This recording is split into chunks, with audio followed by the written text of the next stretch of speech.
नमस्कार सभी को। सिनर्जी आईएएस अकेडमी से मैं पार्वती आपका हार्दिक स्वागत करती हूँ। जैसा कि आप जानते हैं कि हम कक्षा 12वीं की संपूर्ण पाठ्यक्रम की तीव्र दोहराई कर रहे हैं। अपनी उसी तीव्र दोहराई को आगे बढ़ाते हुए आज हम अध्ययन करेंगे कक्षा 12वीं के आरोह भाग 2 की कविता उषा, जो कि शमशेर बहादुर सिंह ने लिखी है।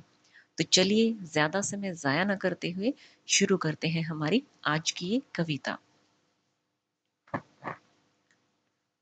उषा कविता शमशेर बहादुर सिंह के द्वारा लिखी गई है, ये हमें याद रखना है। इस कविता में कवि शमशेर बहादुर सिंह हमें ये बताना चाहते हैं कि जब रात्रि के गहन अंधकार के बाद, जब सूर्य उदय होने से पहले का जो समय होता है, रात्रि की कालिमा और सूर्योदय से पहले की लालिमा, उस समय किस प्रकार आसमान नजर आता है और कवि ने उस आसमान की किन किन चीजों से तुलना की है, वो हमें इस कविता के माध्यम से कवि ने बताया है। तो चलिए देखते हैं इस कविता में शमशेर बहादुर सिंह क्या कहते हैं। प्रातः नभ था बहुत नीला शंख जैसे, भोर का नभ। यहाँ पर कवि शमशेर बहादुर सिंह हमें ये बताते हुए कहते हैं कि सुबह का जो नभ है, सुबह का जो आसमान है, वो बहुत नीला था जैसे कि शंख हो। यानी कि कवि को सुबह का आसमान जो है वो शंख के जैसा प्रतीत होता है। भोर का नभ यानी सुबह सुबह का आसमान, राख से लिपा हुआ चौका अभी गीला पड़ा है। यानी कि कवि को सुबह का जो आसमान है वो राख से लेपे हुए चौके के समान प्रतीत होता है, जो कि अभी तक भी गीला पड़ा है। यानी कि जिस प्रकार गांव में गृहिणी सुबह उठकर अपने चूल्हे चौके को लीपती हैं और वो चूल्हा बहुत देर तक गीला पड़ा रहता है, उसी प्रकार कवि को सुबह का आसमान भी इसी प्रकार राख से लेपे हुए चौके के समान प्रतीत होता है, जो कि अभी गीला ही पड़ा हुआ है। बहुत काली सिल जरा से लाल केसर से के जैसे धुल गई हो। यहाँ पर कवि सुबह के आसमान की तुलना काली सिल से करते हैं। जैसे काले सिल के ऊपर किसी ने लाल केसर डाल दी हो और लाल केसर से उसे धो दिया हो, तो इस प्रकार सुबह का आसमान कवि को प्रतीत होता है। आगे कवि हमें बताते हुए कहते हैं कि स्लेट पर या लाल खड़िया चाक मल दी हो किसी ने। यहाँ पर कवि सुबह के आसमान की तुलना करते हुए कहते हैं कि या स्लेट पर, काले रंग की स्लेट पर लाल खड़िया चाक किसी ने मल दी हो। यानी कि सुबह का आसमान कवि को ऐसा प्रतीत होता है कि स्लेट पर किसी ने लाल खड़िया चाक मल दी हो, यानी कि काली स्लेट पर किसी ने लाल खड़िया चाक किसी ने मल दी हो।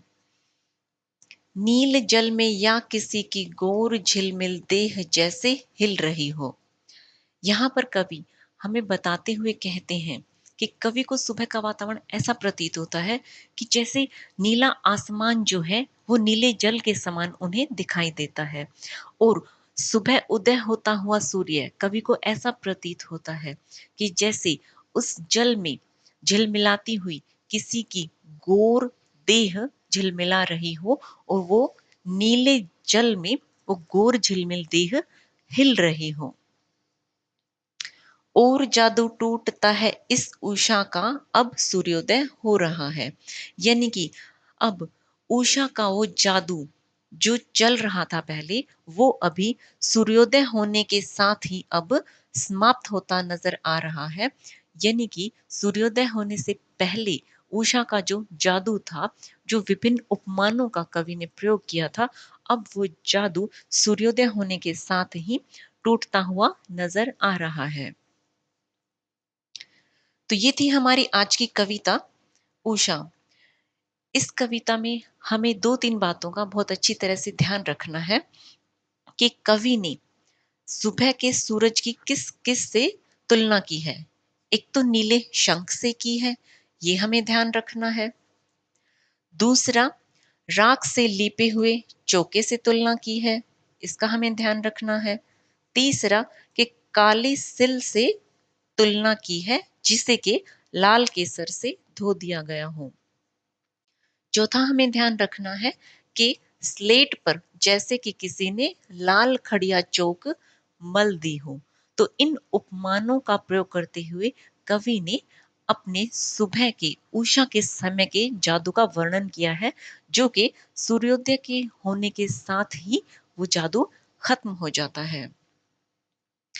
मुझे उम्मीद है कि ये कविता और इसका सस्वर वाचन साथ में इसकी सरल व्याख्या आपको बहुत अच्छी तरह से समझ में आ गई होगी। तो चलिए अब कुछ परीक्षा की दृष्टि से महत्वपूर्ण प्रश्न उत्तर इस कविता से संबंधित हम कर लेते हैं। पहला प्रश्न है, उषा कविता के आधार पर बताइए कि सिल और स्लेट के माध्यम से कवि किस प्रकार अपने मंतव्य को प्रदर्शित करता है। यानी कि कवि किस प्रकार सिल और स्लेट के माध्यम से अपनी बात को रखना चाहता है, अपनी बात हमें बताना चाहता है। काले सिल तथा काले स्लेट के माध्यम से कवि रात्रि की समाप्ति के साथ जाते हुए अंधकार को प्रतीक के रूप में रखता है। उषा के आगमन के समय आकाश का दृश्य ऐसा होता है मानो काली सिल को किसी ने लाल केसर से धो दिया हो या काली स्लेट पर किसी नन्हे बालक ने लाल खड़िया चाक मल दी हो। इस प्रकार कवि सिल और स्लेट के माध्यम से अंधकार की कालिमा तथा प्रातः काल की लालिमा को सादृश्य के साथ सामने रखता है। यानी कि यहाँ पर कवि हमें काले सिल और स्लेट के माध्यम से जो रात का अंधकार है और सुबह की जो लालिमा है उसके मंतव्य को हमारे सामने स्पष्ट करते हैं इन उदाहरणों के माध्यम से। दूसरा प्रश्न देखेंगे जो कि परीक्षा की दृष्टि से बहुत महत्वपूर्ण है। कविता के किन उपमानों को देखकर कहा जा सकता है कि उषा कविता गांव की सुबह का गतिशील शब्द चित्र है। इन प्रश्नों में किसी भी तरह की कोई भी मुश्किल वाली बात नहीं है। कई बार हमें ऐसे लगता है कि ये प्रश्न तो हमने कभी पढ़ा ही नहीं है, तो इसका हम उत्तर कैसे दें। लेकिन हमें इस चीज के लिए घबराना बिल्कुल भी नहीं है।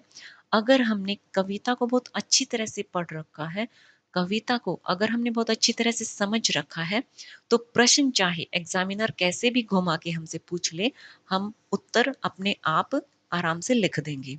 तो अगर हमें कविता अच्छी तरह से ध्यान से पढ़ी है, तो इस प्रश्न का उत्तर देना भी कोई मुश्किल नहीं होगा।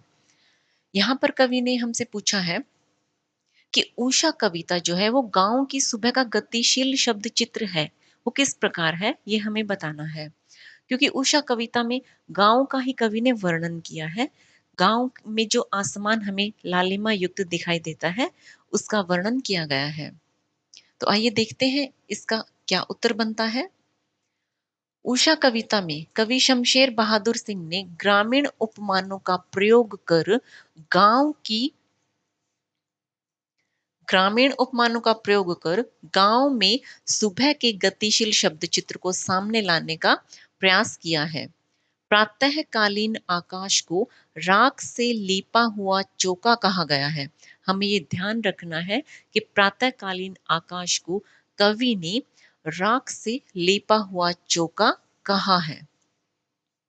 ग्रामीण परिवेश में ही गृहिणी भोजन बनाने के बाद चौके यानी चूल्हे को राख से लीपती है, जो प्रायः काफी समय तक गीला ही रहता है। दूसरा बिंब काले सिल का है। काला सिल अर्थात पत्थर के काले टुकड़े पर केसर पीसने का काम भी गांव की महिलाएं ही करती हैं। तीसरा बिंब यहाँ पर कवि ने जो लिया है वो है काली स्लेट पर लाल खड़िया चाक से लिखने वाली क्रिया नन्हे ग्रामीण बालकों के द्वारा ही की जाती है। इन बिंबात्मक चेतनाओं में गतिशील शब्द चित्र भी मौजूद है। गतिशीलता इस अर्थ में भी है कि तीनों शब्द चित्र स्थिर न होकर किसी न किसी क्रिया के अभी अभी समाप्त होने का सूचक है। यानी कि इस प्रश्न में कवि ने ग्रामीण जो हमारा समाज है, जो हमारा गांव का माहौल है, उससे ही बिंब लिए हैं। पहला बिंब तो जैसे राख से लिपा हुआ चौका है। दूसरा बिंब काले सिल का है, जिस पर के किसी ने पत्थर के काले टुकड़े पर जैसे केसर पीसने का जो काम है वो ग्रामीण महिलाएं ही करती हैं। तो दूसरा बिंब ये लिया गया है। और तीसरा बिंब काली स्लेट पर लाल खड़िया चाक से लिखने का काम भी गांव के बच्चे ही करते हैं। इसीलिए यहाँ पर कवि ने ये तीनों बिंब ग्रामीण क्षेत्र से ही लिए हैं। इसीलिए इस प्रश्न का हमारा यही सटीक उत्तर बनता है।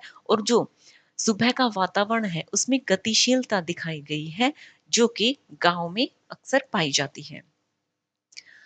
तो ये थी हमारी आज की कविता और इससे संबंधित कुछ महत्वपूर्ण प्रश्न।